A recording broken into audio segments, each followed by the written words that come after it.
Great. Thank you very much, Melvin, for your very kind introduction and also for giving me this opportunity to share some recent ideas here. So I will not hurry up. I think I have enough time within 1 hour. So please feel free to stop me if you have a question. So I will report on this recent preprint written jointly with my collaborators Mohammed Furkan and Samuel Wesley. I think Furkan is in the audience, I just saw him. And this is the reference to the paper if you'd like to see it. This is the title of the paper, Timelike Extra Dimensions and their implications for non-locality, spin, and Cyrillson bound. So this is the plan of the talk. I divided it into 4 parts. So firstly, trying to make sense of multiple time dimensions. Then we recall in a simple language what is the Einstein-Podolsky-Rosen paradox and how we might be able to solve this paradox if the universe has more than one time-like dimensions. In our model, there are 3 times and 3 space, but 2 times and 3 space would also, in principle, offer a solution. So multiple times EPR paradox, multiple times as a solution for the EPR paradox, and how to test this proposed resolution experimentally. So let's get going. The mention of multiple time dimensions would generally tends to make us uncomfortable because we associate with time a flow of time, a past, a present, and a future. So if there are more than one times, what happens to past and future and present? That is the first thing that comes to our mind. So to my understanding, that puzzle arises because we have mixed up 2 times. So to use the language of Isaac Newton, he had in mind an absolute time, which is the one which flows, versus what he called common time, which is what clocks measure. I could also call it coordinate time. So absolute time is the one that flows and keeps track of past and future. In contrast, common time or coordinate time, denoted by this symbol T, is the one that clocks measure. So absolute time we are denoting capital T, and common time we are denoting small t. In principle, these are different qualities because coordinate time is clearly reversible. Yeah, it is from some time t1 to some time t2 or from time t2 to time t1. Common time does not in itself carry any notion or sense of flow and unidirectionality. Yeah, basically, this distinction is also important to for Newton to remove cyclic argument relating time and motion. Uh, Motion is that which takes place in time. Positions change in time, and we call that motion. And we measure time by observing motion. When the position of the hand of the clock changes, that is how we define time. So to define motion, we need time, and to define time, we need motion. That is a problem. So what Newton suggests is that motion takes place in absolute time. Uh, To measure absolute time, you are not using motion. Absolute time is what it is. Motion is used to measure clock time, but motion per se is defined in absolute time. So that way he removed this cyclic argument between time and motion. And then the understanding for Newton is that the common time measured by clocks is to be identified with absolute time. So this is a premise, a very fundamental and important premise, that how absolute time can be measured. So even though coordinate time doesn't keep track of past and future, it is a measure of the absolute time which keeps track of direction of time. So if we accept that the little t is just a coordinate time, that would help us become comfortable with multiple time dimensions, as we will just see. Before that, so what did Einstein do? Raised coordinate time t to become part of space-time, as in special relativity. So the four-dimensional Minkowski coordinates are time and three spatial coordinates x, y, z. Einstein proposed to abandon this absolute time t, Newton's absolute time t in relativity, suggesting that it is no longer needed. It's not a measurable because by uniting coordinate time with spatial coordinates, this identification between coordinate time and absolute time has been lost. So for Einstein, there was no more in special relativity any absolute time. But let us ask this question. Is it really desirable and necessary to abandon absolute time, capital T, in relativity? So in fact, there's a piece of history from the time when relativity, special relativity came into being. Lorentz, in particular, was of the view that absolute time need not be abandoned in special relativity. We can still have all the rules and experimental tests of relativity and still retain absolute time. That was Lorentz's view, which did not really survive.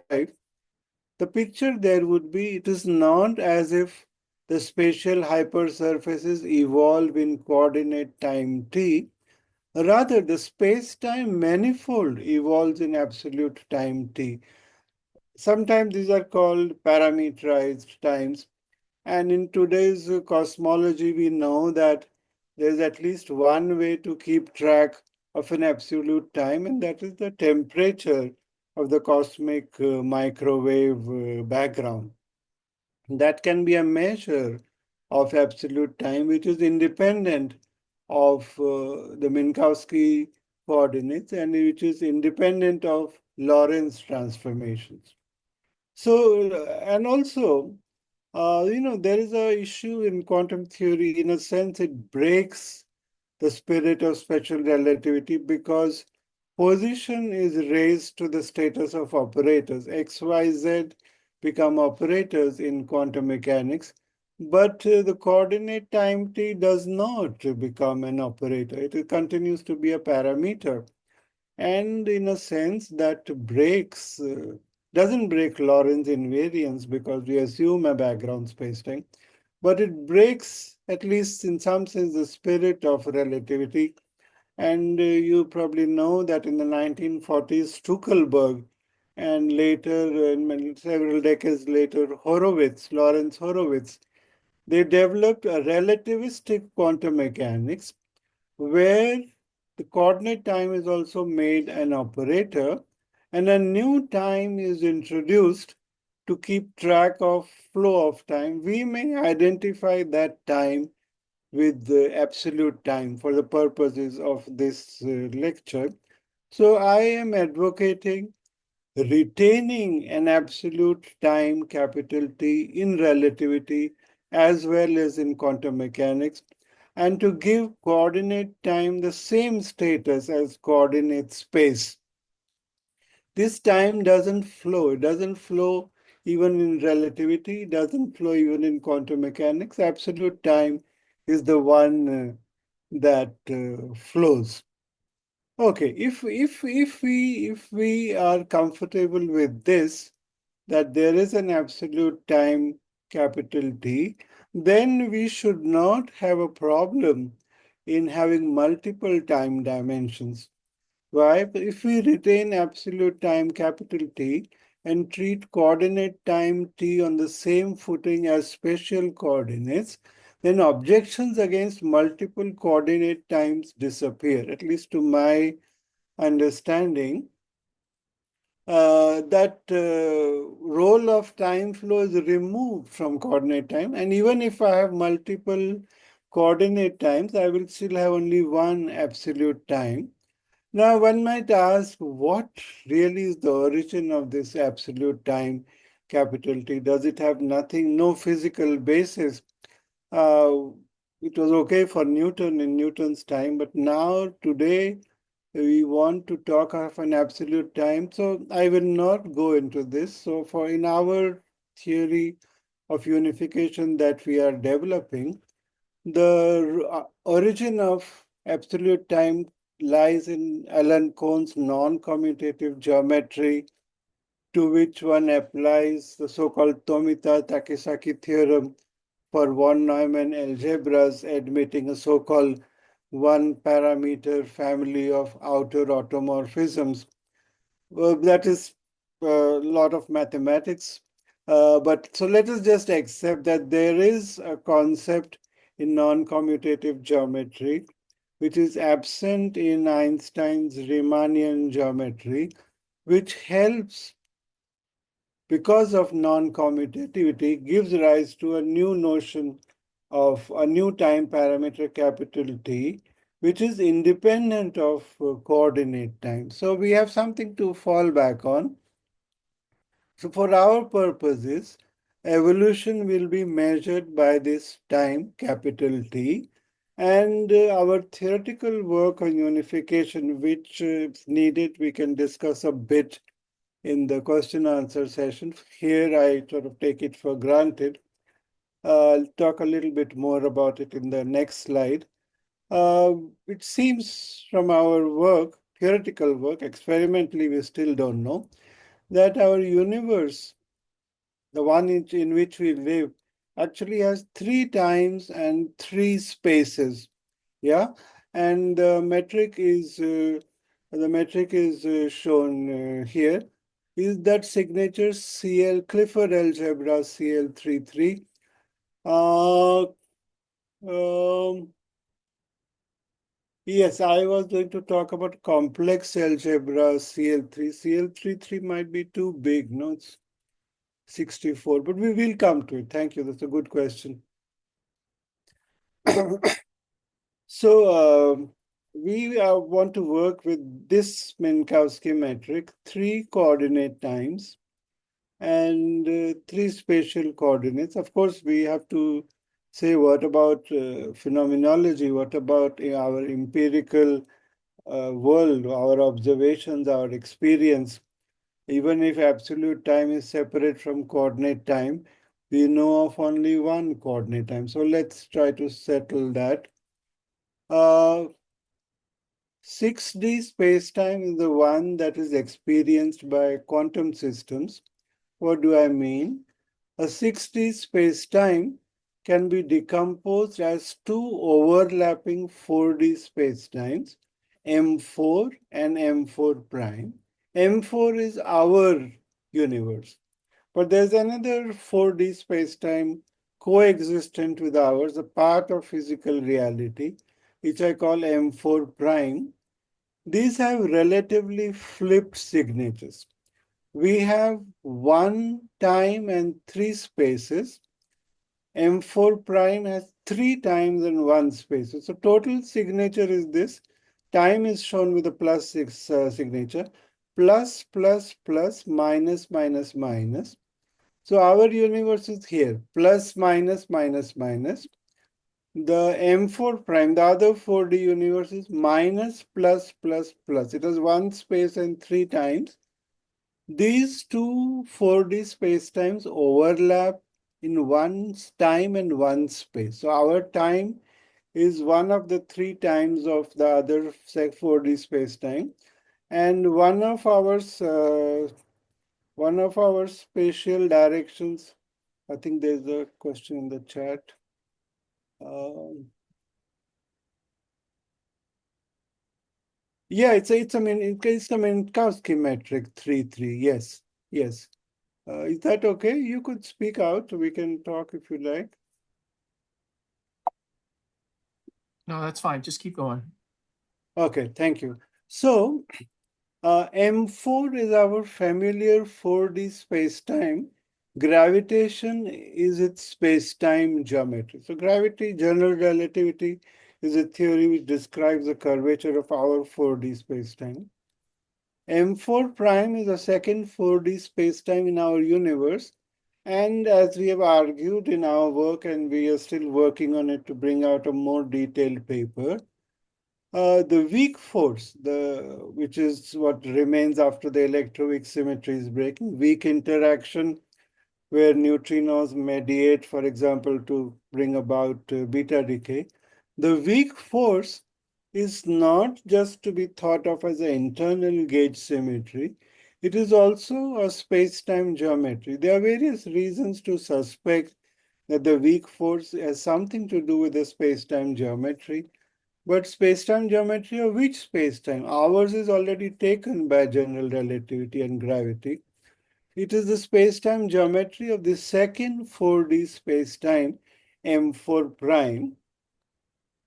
There is, prior to the electroweak symmetry breaking, the universe is 6D. It is not to be thought of as two broken 4Ds. That's a chiral symmetry breaking, which gives rise to these two 4D space-times after the electroweak symmetry breaking. Ours is curved by gravity, the other one's curved by weak force. Ours is curved by gravity.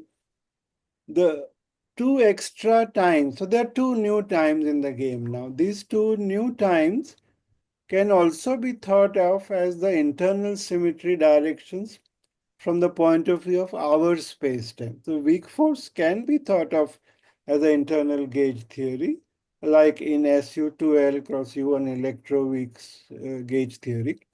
But we can also think of the weak force as a space-time geometry of M4 prime.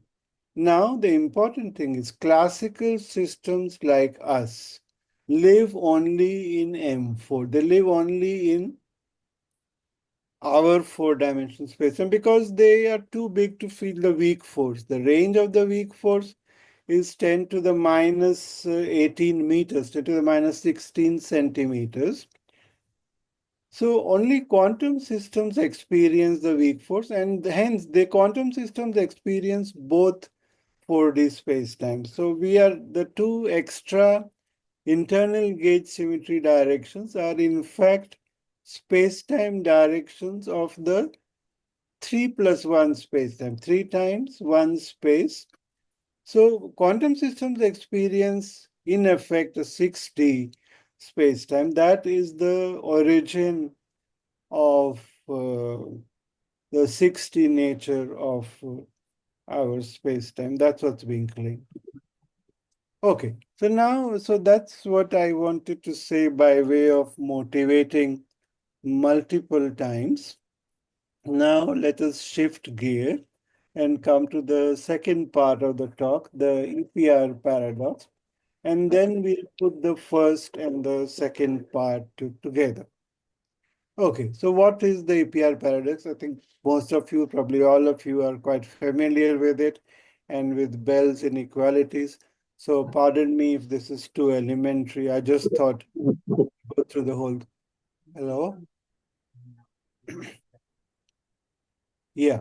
So what is the definition of locality in physics? So if an event takes place at a point A in space or in space-time, at a time ta, event takes place at a point A in space at a time ta, it can influence a later event happening at point B at time tb only if the event B is on or inside the light cone of A. In other words, Suppose a light signal were to be sent to point B from A at the instant when A happens. Then event B can be influenced by event A only if B does not take place before the light signal arrives at B. So that is locality. That is, we communicate at finite speeds, maximum being the speed of light. So that is locality. Okay. It is assumed that for B to be influenced by A, something travels through space from A to B, say a light pulse. That something cannot travel faster than light. That is, the laws of special relativity are obeyed. Locality holds in the classical world, we know that. For example, from Earth, a laser beam is fired, and independently, explosion takes place on the moon. This laser beam could have caused the explosion only if the explosion happened after the laser beam arrived at the moon. And if the explosion happened before the beam arrived, then clearly the explosion was not caused by the laser beam. That is locality. In addition to locality, the classical world also obeys realism. So we call it local realism, explained with this example. So for change, instead of Alice and Bob, I gave them Indian names, the observers, Asha and Babu. You can think of them as Alice and Bob. So here is the Alice, Asha is on the Earth, Babu is on the moon. Let's say there's a space station halfway in between, which you send, let's say, two balls, one to Asha and one to Babu. One ball has a mass of 100 gram in diameter, 10 centimeter. The other ball is 99 grams and 9 centimeter. Both Asha and Babu know these numbers. And suppose Asha makes a measurement and finds out that the ball is that she has received is 100 grams, 10 centimeters. It's instantly known that the ball going to Babu is 99 gram and 9 centimeter. But this clearly no information has been transmitted. The measurement by Asha does not influence the other ball because the second ball a priori has these properties. So that's realism, being able to possess properties independent of the measurement. That is so the classical world obeys local realism. And as we see now, the quantum world does not obey local realism. So instead of sending out balls, the space station now sends out an electron-positron pair. These are quantum particles obeying the rules of quantum mechanics. The pair is created in a singlet state. So total spin, let's say, is zero. So whatever spin the electron has, the positron has to have a spin exactly opposite of that. So the total spin is zero. The electron spin is measured at the Earth, the positron spin is measured at the Moon, and we find out that one measurement influences the other non-locally. Why is that the case? So let's say this is Asha's apparatus, this is Babu's apparatus, this is the electron-positron pair. Asha has a randomly chosen option to either measure spin along z minus z or along x minus x. Same for Babu. If Asha measures spin along z and finds the result plus z, the positron spin is instantaneously collapsed to minus z. So that is because the singlet state, there is angular momentum conservation. If the wave function of the electron collapses to plus z, then the positron's wave function, irrespective of what direction it was initially, it would collapse to minus z. And Babu, if Babu measures along z, he will find minus z. If he measures along x, he will find half the times to be plus x, half the time to be minus x. Similarly, if Asha measures spin along x and finds minus x, the positron spin instantaneously collapses to plus x. There's a change in the spin of the positron because it did not necessarily possess plus x beforehand. And this influence happens non-locally. It is, if we are obeying the rules of quantum mechanics, this measurement will influence the positron no matter how far it is. Locality and local realism are being lost in quantum mechanics. Even before a light signal starting from the measurement at Asha's end, even before such a signal arrives at the location of the positron, the collapse will have already taken place, and Babu's measurement will show that collapse even though the light signal has not arrived. So that's what we say, Babu's outside, Asha's light cone. The two events are space-like separated, and there is a non-local influence. Okay, so what is the paradox according to Einstein, Podolsky, Rosen 1935 paper? EPR for short want to assume locality. Locality is sacred for them.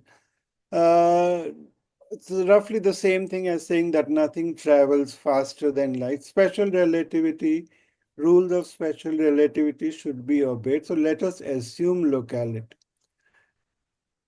Let us assume locality, and the wave function collapse still takes place.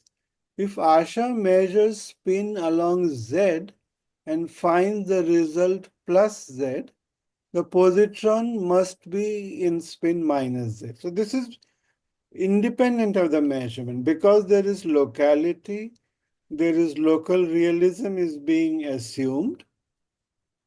Hence, the positron spin could not have been influenced by Asha's measurement. If Asha found plus z, the positron must have always been in minus z. But now we have a problem. If Asha measures the spin along plus x instead and finds the result minus x, the positron must always have been in plus x. So Asha has a choice in what she measures, but the positron spin does not have a choice. If Asha measures and finds plus z, positron would have been minus z. Alternatively, positron would have plus x. This is impossible in quantum mechanics. The positron cannot have a definite spin along z as well as along x. So we know that is impossible according to quantum mechanics. And that is where the problem lies. That is what is the EPR paradox, that we land up in a contradiction. If we assume locality, we land up in a locality and realism, we land up in a contradiction, because the kind of realism that is being demanded now is not allowed by quantum mechanics. I hope you get the picture that this is a different situation from the two balls, classical ball cases, because here what Asha chooses to measure decides what state the positron will land up in, because this is the result of what strictly speaking is a result of indeterminism.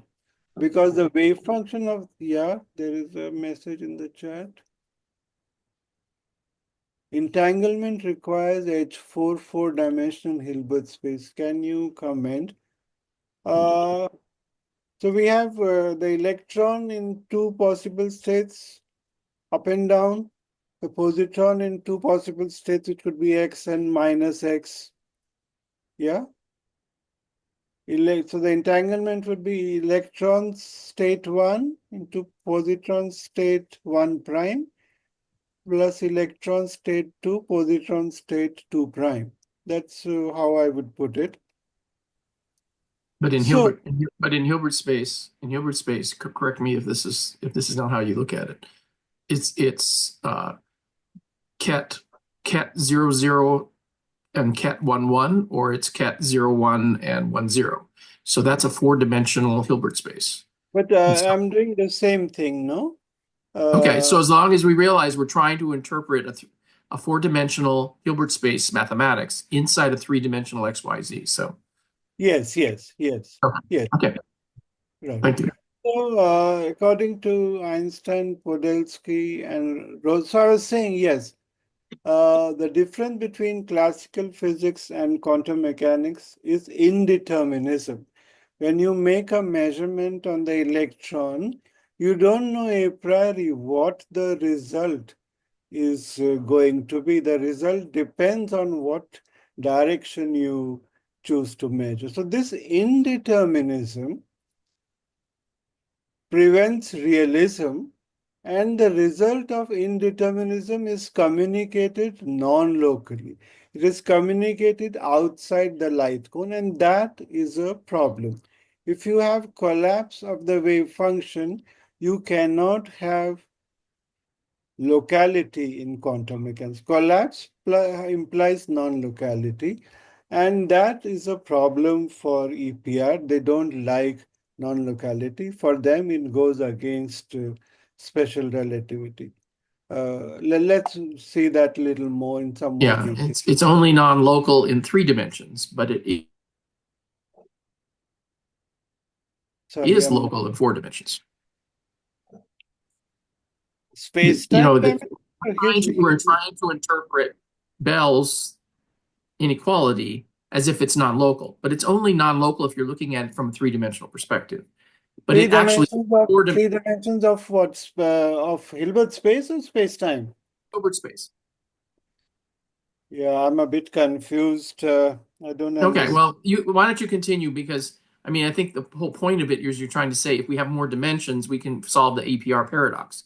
Well, we already have 4 dimensions in the EPR, so we're just trying to interpret from like a Schrodinger equation.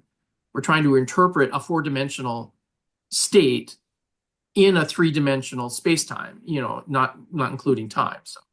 So we're non-local is only a label we put on it because we're trying to convert a 4 dimensional thing into. Uh, Shall we discuss more maybe in the discussion Sure. I time? mean, yeah, I mean, I'm just trying to make sure I understand your premise. So, Okay, okay. That's I would be happy to discuss more with you.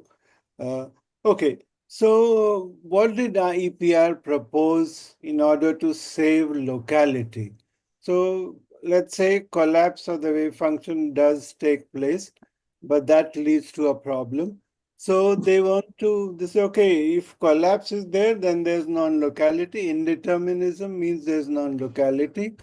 The way out they want to propose essentially is to not have collapse. We propose these so-called additional degrees of freedom, which came to be known as local hidden variables, to add additional variables within quantum mechanics so that collapse doesn't take place. The outcome is deterministic right from the beginning. That is, the electron has addition the electron positron pair have additional variables which we haven't yet which were not associated with quantum mechanics till then, such that the outcomes are known a priori. So that's like in reintroducing realism into quantum mechanics by way of adding these so-called local hidden variables, which, so according to EPR, adding these variables makes quantum theory complete and consistent with the locality. And as we know, in this famous 1964 theorem, Bell showed that Asha and Babu can perform measurements on correlated systems like the electron-positron pair, whose statistical outcomes of these measurements, of the spin measurements, the statistical outcomes will agree either with local hidden variable theories or with quantum mechanics, but not with both. To put it a little more precisely, one can write the so-called Bell inequalities, which are a measure of the correlations between Asha's measurements and Babu's measurements. If the system is described by local hidden variables and is hence classical, and if locality is there, there is a upper bound on the extent of correlation, just the numbers say. And if the system is not obeying local hidden variable theories, that upper bound will be violated. In particular, it will be violated in quantum mechanics. And as we know, subsequent experiments, Ellen Aspect and others showed that quantum mechanics is correct. Local hidden variable theories and local realism is ruled out by experiments. And since quantum mechanics is confirmed, uh, we then accept that collapse is happening, and then we have no choice but to accept that the consequences of collapse are causing a non-local influence outside the light cone. So the EPR paradox is very real. I mean, it has not gone away because the solution proposed by EPR was ruled out by experiment. So for me, the picture is just this, that you make a measurement at Asha's end and its influence is felt far away outside the Asha's light cone. And that, depending on your outlook and your taste, may or may not be a problem for special relativity. Okay, so what these Bell's inequalities and experiments showed that quantum non-locality is for real. It is there in nature. There is an influence taking place outside the light cone. Now, people are divided on, does this influence violate special relativity? So I like to ask this question: would EPR have written their paper in the first place if they thought that special relativity is not violated by quantum non-locality? So nowadays, for a long time, the dominant view became that quantum non-locality is a feature of quantum theory, but does not violate special relativity. To that, I'd like to ask, no, then why would Einstein have written that paper at all if he didn't see non-locality as conflicting relativity? And it's also interesting to ask if Einstein was around to witness Bell's inequalities, Bell's theorem, and Aspect's experiments establishing quantum non-locality, how would Einstein have reacted? I would bet on that Einstein would react by saying that special relativity has to go. Special relativity holds for classical systems, it does not hold for quantum systems. But that is not the dominant view. Let's see that a little more. Let's keep asking this question: does non locality violate special relativity? Quantum non-locality cannot be used to send information faster than light. So this is true. Even if Asha's measurement has an influence on Babu outside the light cone, that cannot be used to send information because the information has to go after Asha makes the measurement and communicates her result. That would have to go at the speed of light, no faster. So quantum non-locality cannot be used to send information faster than light, and this is called microcausality. That is, the commutators of position and momenta do not vanish outside the light cone. So that is microcausality. So we say quantum theory is non-local yet microcausal. So this last step I'll skip so that I stay within time. So we have to agree that there's a non-causal influence outside the light cone. This we cannot escape. So, to my understanding, to Einstein, this would mean a big problem for relativity. He would like to change relativity in quantum mechanics. So, what one line of thinking is, it is as if the quantum system is oblivious to distance and to space-time.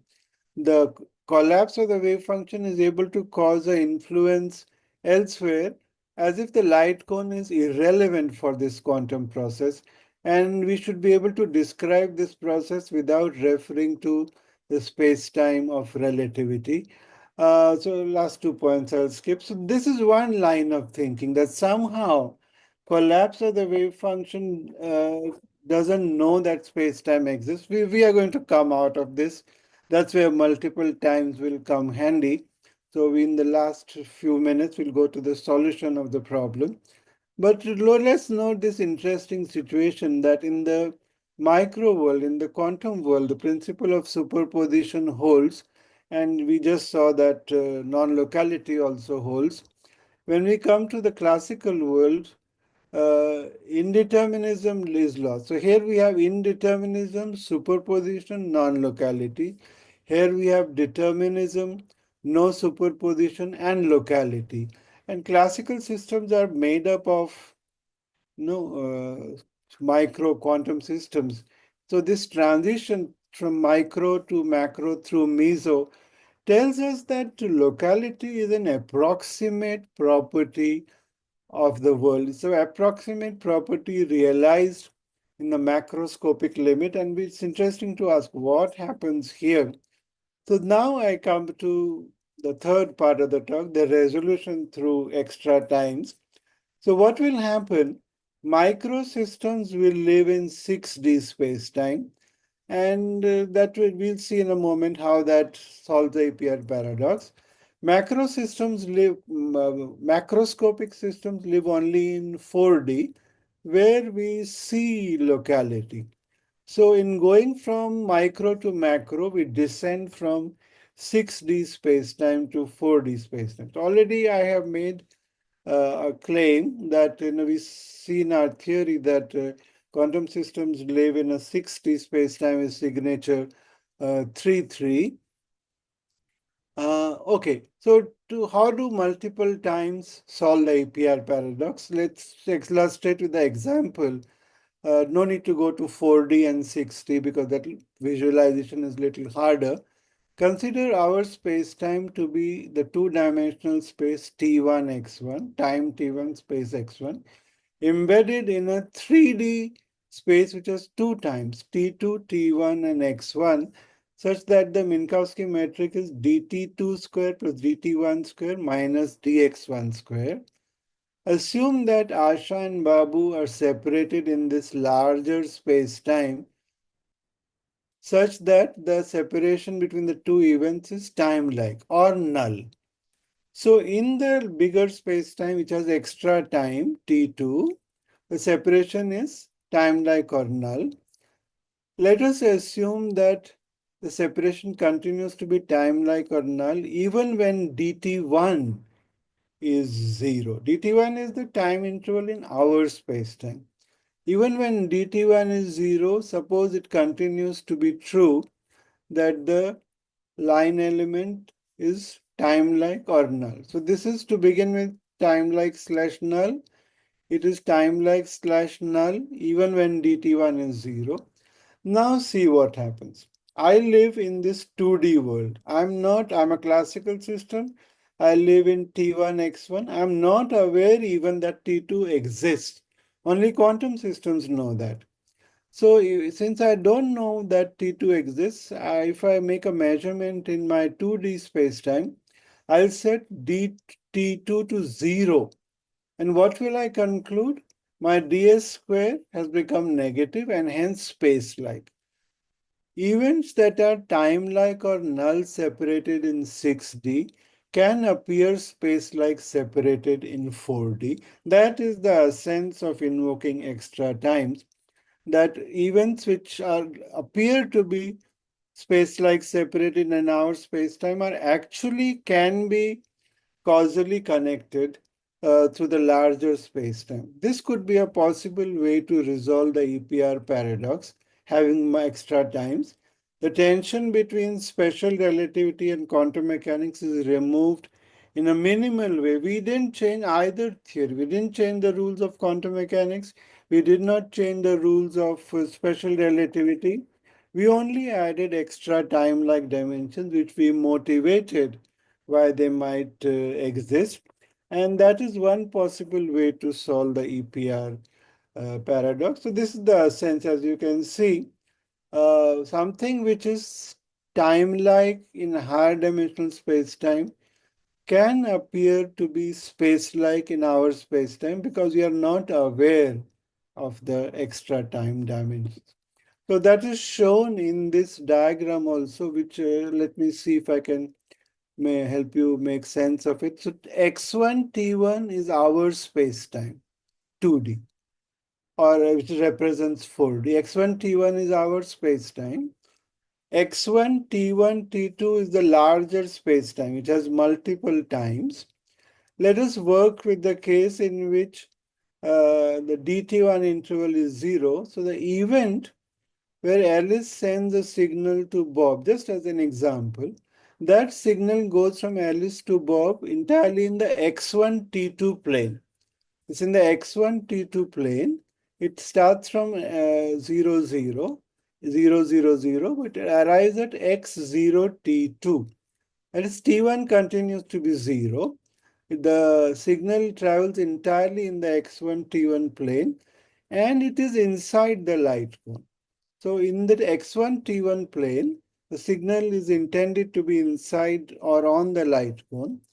But now if you project it to x1 t1, our spacetime, our universe, so that projection will bring you here to x0, 0, because t1 is always 0. So this interval is space-like, right? So I have a original interval which is time-like. When projected, it looks space-like. However, Bell inequalities continue to hold. Even so, what we have now is an indeterministic locality. Collapse of the wave function takes place, so hence there is indeterminism. Because of the indeterminism, quantum correlations are stronger than classical correlations, and Bell inequalities will still be obeyed. So we are saying that Bell inequalities need not imply non-locality. What Bell inequalities imply is indeterminism. In the 6D spacetime, the universe is indeterministic but local, and non-locality in 4D is only effective. You may say it's an illusion because we were not aware of the higher dimensions. So I'll skip this. We After we brought out our preprint few days back, we realized we found accidentally that this idea that extra times solve the APR paradox is not first proposed by us. It was first proposed by Marco Pettini of Marseille in a preprint brought out in 2311 in 2023. And since then, we have been in touch with Marco, and he told us his paper is due to appear in Physical Review Research. This is the same idea, quantum entanglement without non-local causation in 3-2 space-time. So his 3-2 is, he has 2 times, 3 space and 2 time, but that is enough to solve the problem. But you can see the same idea here. This they are done with the aid of a toy model. So what it says? Exchange of information through an extra temporal dimension. So since exchange of information is forbidden in our space-time because they are outside the light cone, having extra time can solve. So really credit must go to Dr. Pettini.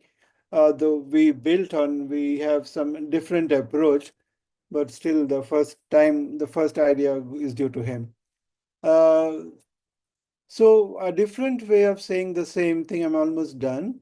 Equivalently, the photon path in 6D from Asha to Babu can be thought of as a superposition of 2 paths, one through each of the 4D spacetimes.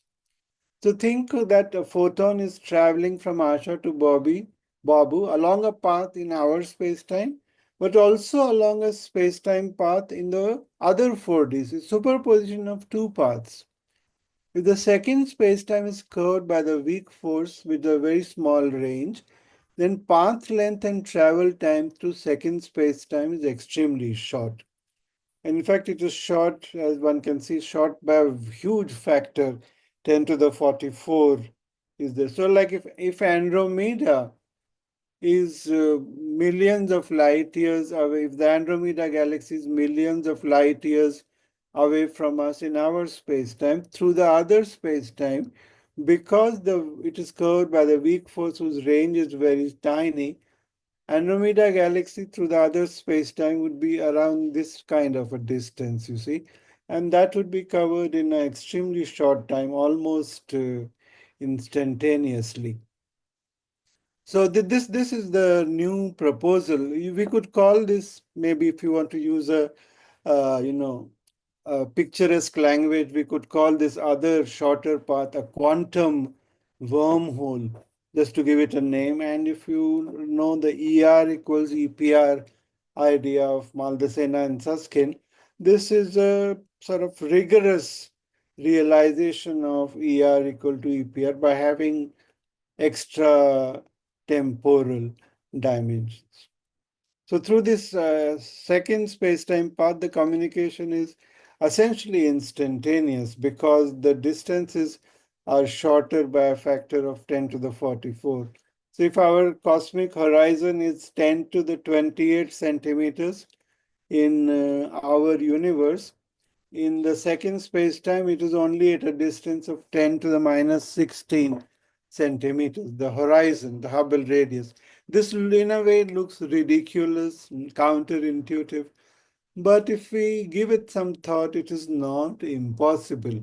How far the boundary of the universe is from us depends on the metric, depends on what ruler or what scale we are using to measure that distance. And we are saying that the metric in the other space-time is such that there's a shrinkage of distances.